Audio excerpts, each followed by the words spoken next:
Sindukan P729 kHz. Enod sa Bareta, Enod sa Gabos. Heal the world, make it a better place for you and for me and the entire human race. There are people dying. If you care enough for the living, make a better place for you and for me. Para sa Radyo DZGB, alas 12:04.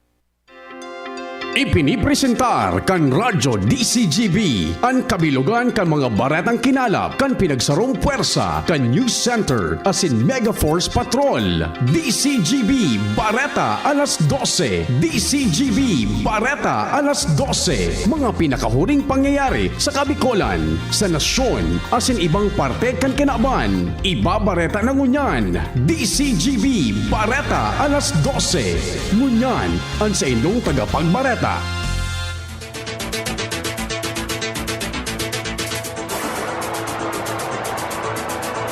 Diyos maray na pagkauto mga tugang, ini na po ang kataripunan kan mga darakulang bareta ngunya na pagkauto. Aldaw kita ngunya ni na Webes sa Setyembre 14, 2023. Ako po ang sa indong magiging tagapagbareta. Ako po si Angel Mostaza. Sa pamayo kan mga darakulang bareta sa lado lokal, kahagadan kan sangguniang bayan kan Libon Albay, na i-exempt ang paggamit nin helmet kan mga motorista sa munisipyo. Dipisil mapaunrahan sigon sa LTO Bicol. Mga nagadan dahil sa rabi sa probinsya kan Albay, uminabot na sa 4 katawo. Sa lado nasyonal, Commission on Election o COMELEC tutugutan ang tupad program kan DOLE. Numero kan mga estudyante na naka-enroll sa school year 2023 to 2024, uminabot na sa 27 milyon.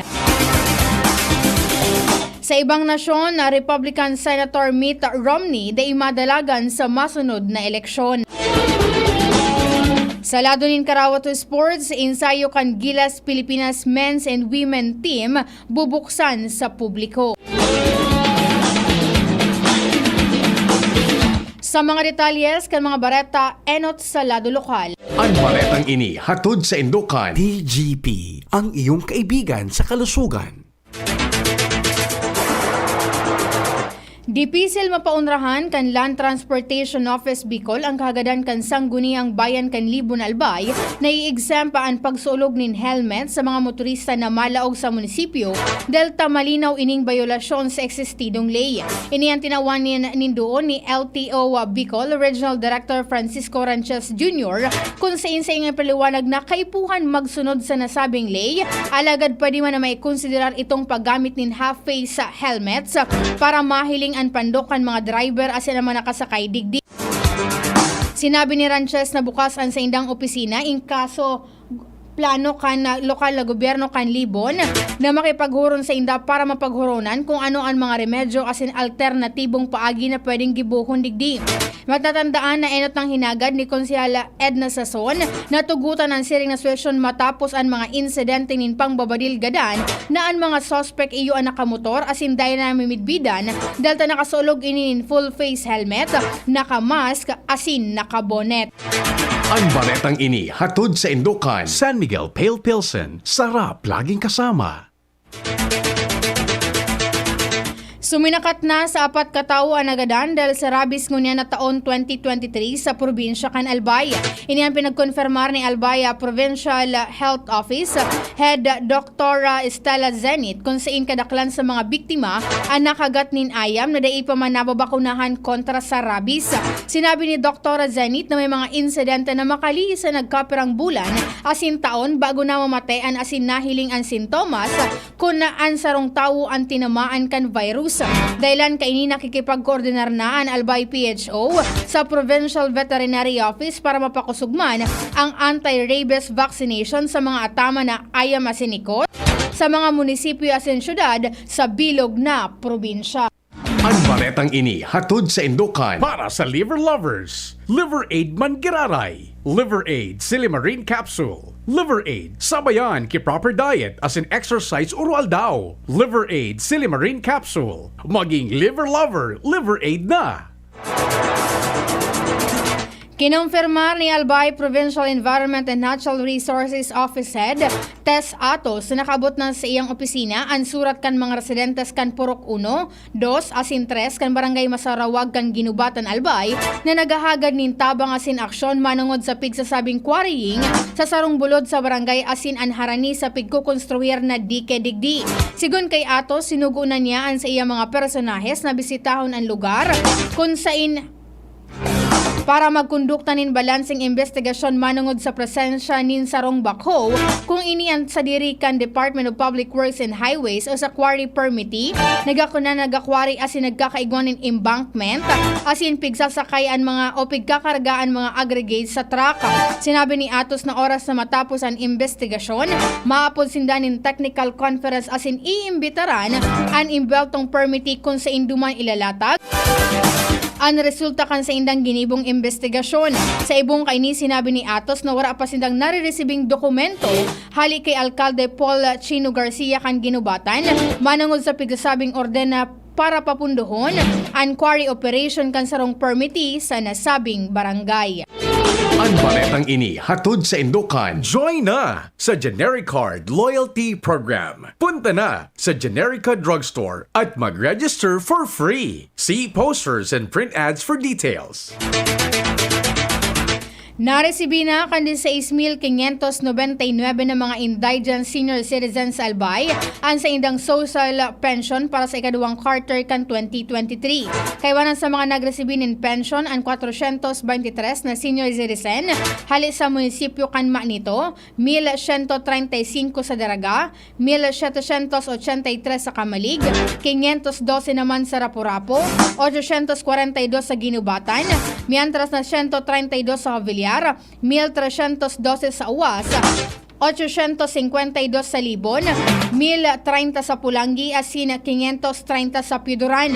Kaibahan paligdian 1,608 sa Bakakay, 609 sa Malilipot, 565 sa Santo Domingo, 630 sa Tiwi, 596 sa Malinaw, bantang ang syudad kan Tabaco an may 1,213, 1,992 naman sa Legazpi, asin 830 sa Ligao. Ang payout parte kan programa kan Department of Social Welfare and Development sa ilalim kan mandato kan Republic Act 9994 o ang Expanded Senior Citizen Act of 2010. Obheto kay ni na matauan nin asistensya asin makabakal nin bulong asin pang-urual daw na pangangaipo asin iba pa ang mga senior citizen. Ang baretang ini hatod sa Indukan. EO Executive Optical, Expert Eye Care, state-of-the-art facilities with branches in SM City Legazpi, Pacific Mall Legazpi, Centro Mall Pulangi, and SM Sorsogon. EO, love your eyes.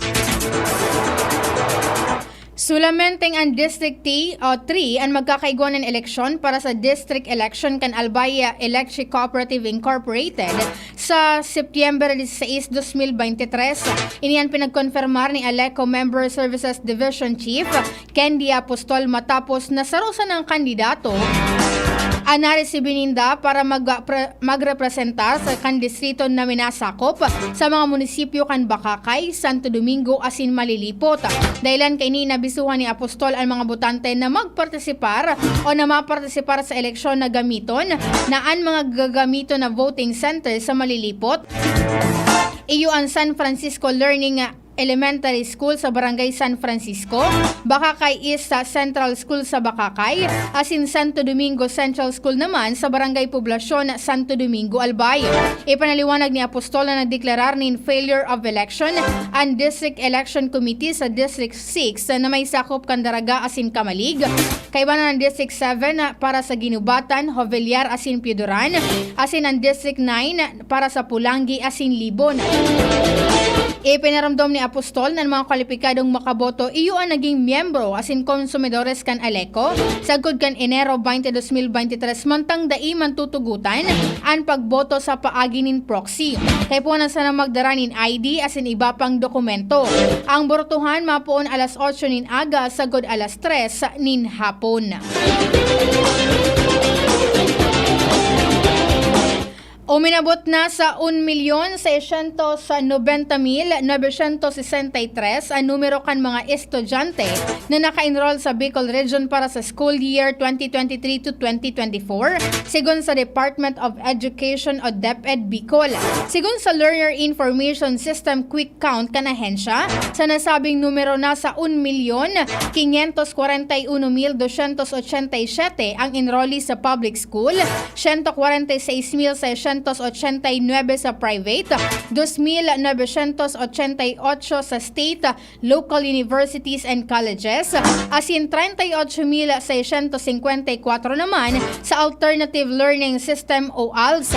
Ang kabilugan na enrollees para sa presenting school year ang nasa 93.75% pa sana ang total enrollees ka nakali sa taon mantang uminabot sa 1,803,644.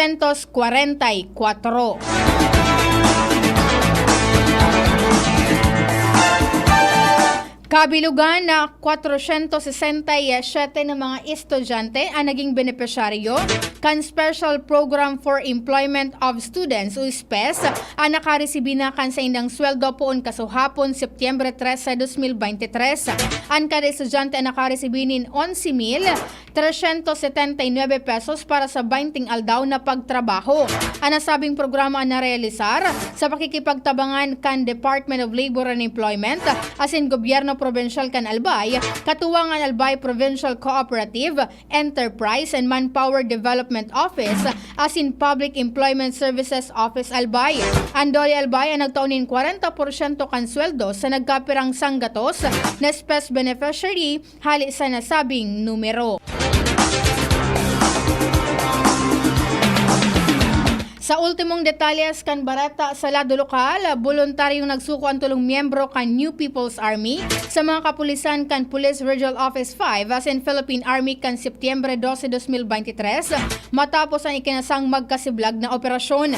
Kaibanan sa mga nagsuko si alias Donna, dating Damay Coordinator, asin nagserbi bilang Gabriela Provincial Chairwoman or Coordinator.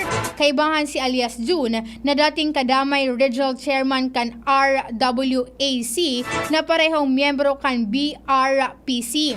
Mientras nag-surrender man sa probinsya kan Camarines Norte si alias Badet na nag-ooperate man sa nasabing probinsya.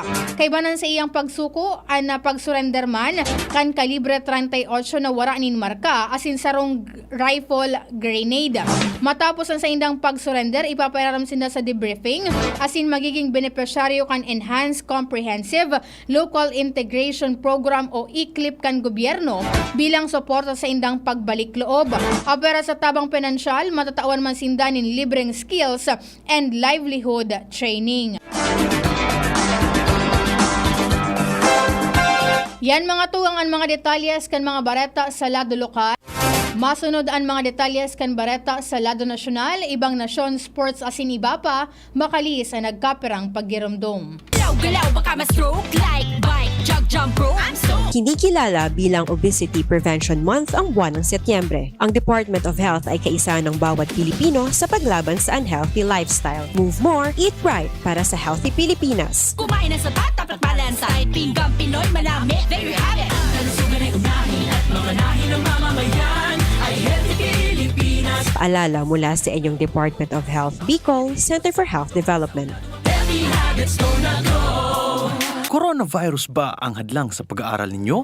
Andito na ang Southern Luzon Technological College Foundation Incorporated ay gumawa ng hakbang sa mga gustong mag-aral sa junior, senior high school at kolehiyo. Ang SLTCFI ay handang umagapay sa mga mag-aaral upang may pagpatuloy ang kanilang pag-aaral at pagharap sa new normal o sa makabagong panahon na ating kinakaharap. Sila ay nag-o-offer ng flexible blended learning o online or offline/modular classes. Kung may sapat na gadget o may maayos na internet connection, maaari niyang piliin ang online classes. At kung ang estudyante naman ay walang sapat na gadget at walang maayos na internet connection, maaari niyang piliin ang offline/modular classes. Sa ganitong paraan, malaki ang matitipid ng mga magulang, wala na silang iisipin na pamasahe, baon at iba pa na kinakailangan. Ngayon, mas magagabayan palalo ng mga magulang ang kanilang mga anak at higit sa lahat, masisiguradong mapaprotektahan pa sila sa mga pwedeng masagap sa labas tulad ng COVID-19. SLTCFI course offered Junior High School, Grade 7 to Grade 10, Senior High School, Grade 11 to Grade 12 with academic track, STEM, GAS, ABM, and HUMSS. College, Bachelor of Secondary Education, majors in English, Mathematics, and Filipino. Bachelor of Technical Vocational Teacher Education Program, Bachelor of Science in Business Administration, major in Human Resource Development Management, major in Business Process Service Management, and major in Financial Management, Bachelor of Tourism Management, Bachelor of Science in Computer Science, Bachelor of Science in Information System, Associate in Computer Technology. What are you waiting for? Enroll now in our online registration. Visit www.sltcfi.com/ENROL. And for more information, please contact us at 0977-147-3488.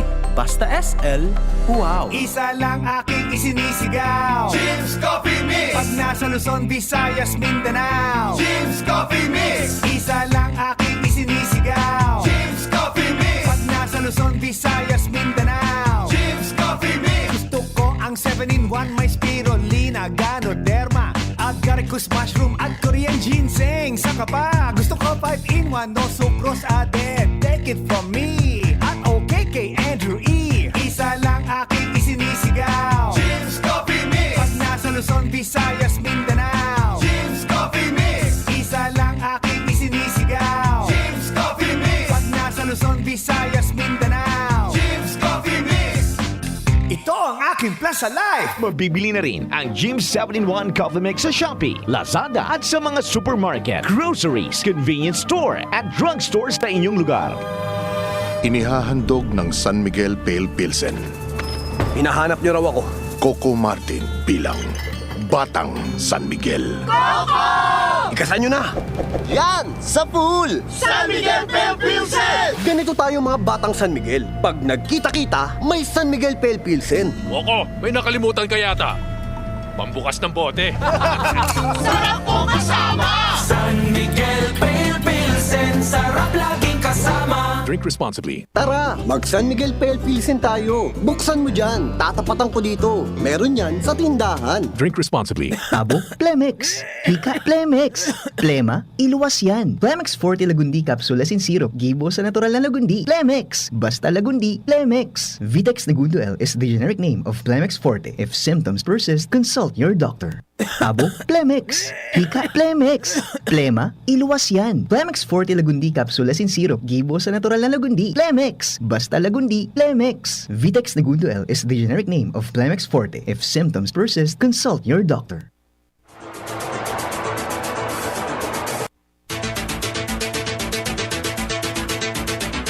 Sa pagpapadagos kan mga detalyes kan bareta sa lado nasyonal, tinugutan kan Commission on Election o COMELEC ang Department of Labor and Employment o DOLE na ipadagos sa indang Cash for Work program sa ibong kanagpapadagos na election ban.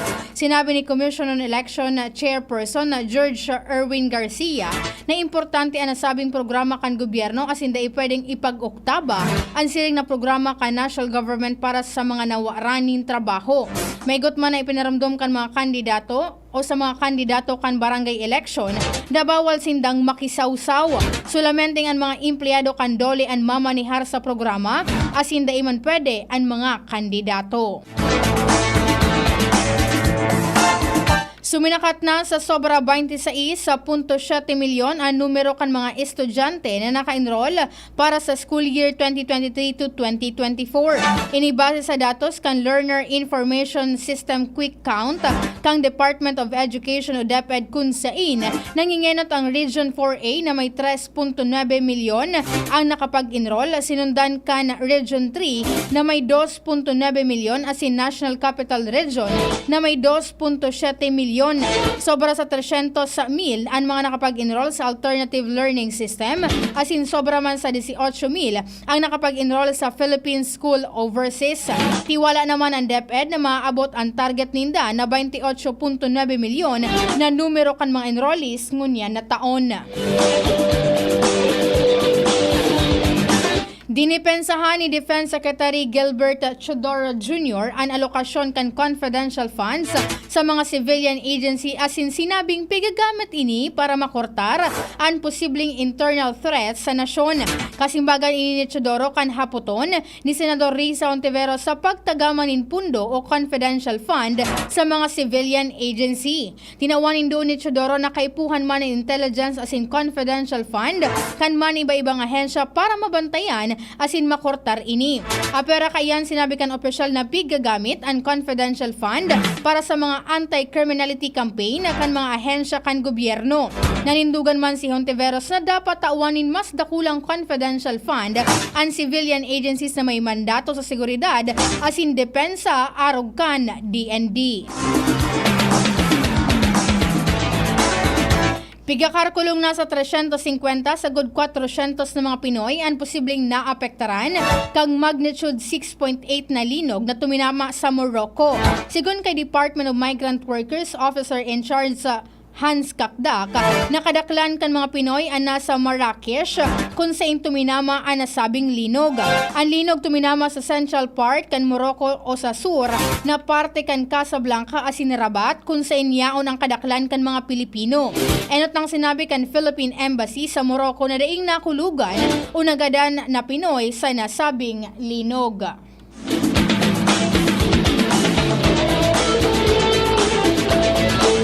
Kaipuhan taparan ang mga cybercriminal kaya kaipuhan ang confidential fund kan Department of Information and Communications Technology o DICT. Iniyan pahayag ni DICT Secretary John Ivan Uy sa press briefing sa Malacanang kasunod kan pagtuyaw kan mga kritiko sa pigahagad na confidential fund para sa masunod na taon. Sigun sa sekretaryo, gagamitin ang fundo para lapagon ang mga hacker as in scammers na nagigibo ng krimen gamit ang teknolohiya.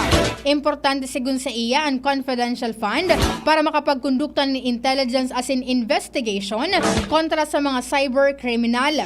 Sinabi ni Uy na organisadong marhay ang mga criminal as in apera sa pigpuponduhan ang mga ini matibay man sa teknikal na aspeto kaya importante na mataparan ini kan gobyerno tanganing dai makompromiso an ahensya kan gobyerno.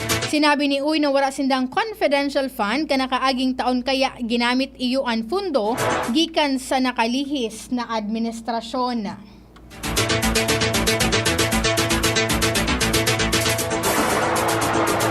Ang publiko ang primerong tatamaan kan pigbubusol kan Transportation Department na pag sa pribado sa Ninoy Aquino International Airport o NAIA. Sigun sa Samahang Manggagawa sa Paliparan ng Pilipinas o SMPP na magiging dagdag sa pasanon kan publiko ang airport fees na ipapataw sa mga pasahero oras na malawos ang privatization sa NAIA. Tinawanin doon ni SMPP President Andy Barcasio na bako simbag sa mga aberya sa airport ang pagsapribado kaini. Pigakarkulong sobra sa 1,300 na mga empleyado kan NAIA ang mawara nin trabaho kapag nawara sa gobyerno ang ownership kan NAIA.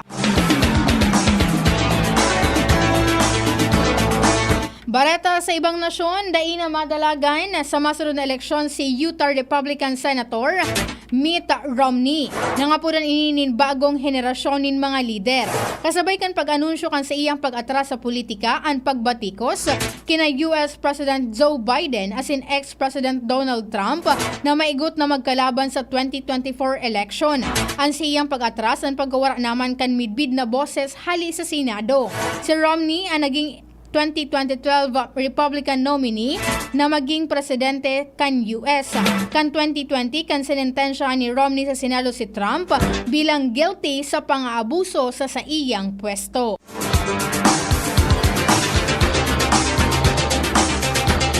Barata sa lado nin Karawat, bubuksan sa publiko ngunya na aldaw kan Gilas Pilipinas Men and Women's National Basketball Team ang sa indang ensayo para ipahiling ang sa indang kahandaan sa Asian Games. Gigibo ng ensayo sa Philippine Philsport Arena sa Pasig City po alas 4 nin hapon. Sinabi ni Gilas Pilipinas interim coach Team Cone na libre ini sa publiko asin gusto ninda na maobserbaran ang sa indang ensayo. Kaibahan niya ang women's coach na si Pat Aquino na magkakaigwanin interaction. Matapos ana ensayo sa Pasig City, mabaliw ang team sa Inspire Sports sa Academy sa Calamba, Laguna, pon sa Setyembre 16. Matatandaan na gigibo ng 19th Asian Games sa China sa maabot na Setyembre 23 kung sain, mapaunan basketball games sa Setyembre 26 sa Good Oktubre sa isa. Breakthrough! Multifunctional backpack ang panibagong imbensyon sa sarong bag na nakakapagtaon ng proteksyon kontra sa mga maabas asin igwanin special features. Igwainin multi-layer asin large capacity na pwedeng laganan. Ninaman naman nila inagamit igwanin unique design dahil ta igwainin USB charging port, built-in cable para makapag-charge ng cellphone o gadget, connector naman para sa mga cellphone. Convenient ini in kaso magkaigwa ka mo in business, leisure, travel, biking, beach activities o so ano pa man na pang oral daw na gamit. Ang multifunctional backpack ang pwedeng mabakal sa kantidad na $32.99 US. Istorya na iiba! Duwang Chinese construction workers sa Shanxi Province ang aresto matapos rauton kaini ang sarong parte kang Great Wall of China para makagibo nin shortcut. Ang Great Wall of China ang ginibo 2,242 years ago asin saro ini sa mga protektadong World Heritage Site kan UNESCO. Sigun sa report kan mga pulis, ang mga suspect ay nagamit nin sarong excavator para makagibo nin shortcut. Ang rin out na parte kang Great Wall ang nasa Shanxi Province asin harayo sa Beijing kung sain ang mga restored sections sa perming nahihiling sa mga litrato. Sa presente na pag-araman kan mga eksperto na irreparable o dai na maiirahay ang naraot na parte kan Great Wall. Dahilan kaini mahahampang ang duwa katawong ini sa nagkapirang taon na pagkakakulong sa nasabing nasyon. Flashback! Setyembre 14, 1815 kan ang galyon trade sa pagultanan kan Pilipinas asin Mexico ang nagtapos nagkapirang taon bago magkaigwanin katalingkasan ang Mexico hali sa pananakop kan Espanya kan 1821. Ang pagbukas kang Suez Canal asin mga pagkakaimbento kan mga barko dakulang tabang para mabawasan ang 40 aldaw na pagbiyahe hali sa Espanya pasiring sa Pilipinas. Ang kalakalang galyon nagdurar nin 250 taon kung saan ang mga produkto ang pigsasakay sa galyon kan Manila o kaya sa galyon kan Acapulco kung saan ang mga produktong hali digdi ang pigdadara sa Mexico. Ang kalakalang galyon sa Manila pinunan kan 1565 matapos na madiskubre ni Andres de Ordaneta sarong Prailing Agustino ang agihan pasiring sa Pilipinas asin pabalik sa Mexico na naging dalan man sa pagbabago kan kultura kan duwang nasyon. Para sa update ng kamugtakan kan mayon ngunya na pagkaaldaw, mantinidong nasa alert level 3 ang Bulkan Mayon, ngunya na aldaw Setyembre 14, 2023. Sigon sa FIVOX, nakapagrehistro ang sa indang mga parametro sa nakalis na 24 oras, nin maluyang pagbulos nin lava sa good 3.4 kilometro. Sa Bungagali, 2.6 kilometro naman o 2.8 kilometro naman sa Misigali, asin 1.1 kilometro naman sa Basud Gali asin ang pagrasay nin lava sa good 4 kilometro hali sa crater. Nasa tulong volcanic earthquakes ang narehistro, 129 rockfall events, asin sarong pyroclastic density current event. Mantang nasa 815 tonelada ang ibinugang sulfur dioxide, asin nasa 1,000 metro ang langkaw kan aso. Mientras na nanutaran man ang paramientas na paghubag kan nagkapirang parte kan bulkan. Yan mga tugangan kabilugan, kan mga bareta, ngunya na pagkauto dyan sa tinipon dyan sa DCGB News Bay. Sa pangaran ka nakaiwanan ko po sa Lado Technical, Kuya Nems Flora. Sa IT niyo po dyan si Tresha Mareletana asin sa production. Sa newsroom ang samuyang news director asin news manager, Sir Mar de la Cruz asin si Ate Jenny Balyaran. Sa pangaran po kan regular inyong nagiging tagapagbareta, Sir Mar de la Cruz. Ako po si Angel Mustaza, nagsasabing maray na pagkauto asin salamat sa indong pag-antabay.